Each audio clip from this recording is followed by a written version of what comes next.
Presidente, stamattina Giorgia Meloni ha lanciato un messaggio ottimista alla platea di Confindustria, ha detto pensate in grande perché l'Italia è grande.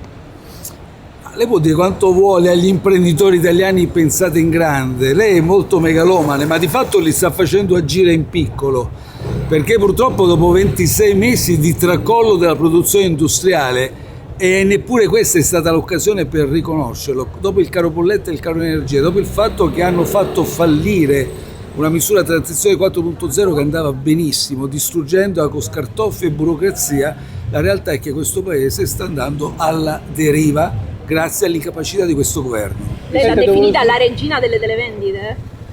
Mi sembra che venda solo chiacchiere, soltanto prodigi che non esistono, completamente scollata dalla realtà economica e sociale del paese. Lei deve un po' girare.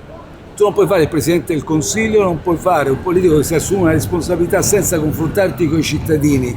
Lei non deve confrontarsi solo con fazzolari o con i giornalisti amici. Decreto sicurezza purtroppo l'abbiamo denunciato in tutti i modi. Questo paese non ha bisogno di nuove fattispecie di reato, inasprimenti di pene. Questo paese ha bisogno di reale sicurezza, che significa forze dell'ordine prese dall'Albania dove stanno e portate sulle strade, forze dell'ordine che girano nelle nostre periferie, forze dell'ordine che girano nei centri abbandonati del nostro entroterra. Dobbiamo presidiare in modo serio il territorio con misure intelligenti, accorte, senza propaganda. Nel momento in cui invece andiamo a rivendicare inasprimenti di pena o addirittura misure che colpiscono il malcontento sociale che si sta diffondendo, il dissenso politico, non andiamo in quella direzione, andiamo senz'altro invece in direzione di uno Stato repressivo che si rende conto che la situazione non sta andando bene e vuole mettere un tappo addirittura alle libere manifestazioni democratiche. Com'è?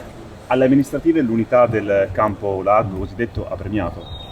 Guardi, hanno premiato progetti seri con interpreti molto vincenti, molto accreditati, molto credibili. Qui non si vince, voi continuate sempre giornalisti, campo largo, campo stretto, campo alto, basso, giusto, campo morto, campo santo. La verità è che i cittadini votano i progetti politici e il Movimento 5 Stelle si preoccupa di costruire progetti politici seri, concreti, ma soprattutto si preoccupa di costruire progetti che mantengano gli impegni che annunciano i cittadini. Noi ci preoccupiamo anche del giorno dopo, quando noi ci siamo, perché sennò ci mettiamo tutti insieme e allora uno può sperare nella sommatoria aritmetica, il che qualche volta può funzionare. In politica di solito non funziona, ma soprattutto non funziona il giorno dopo.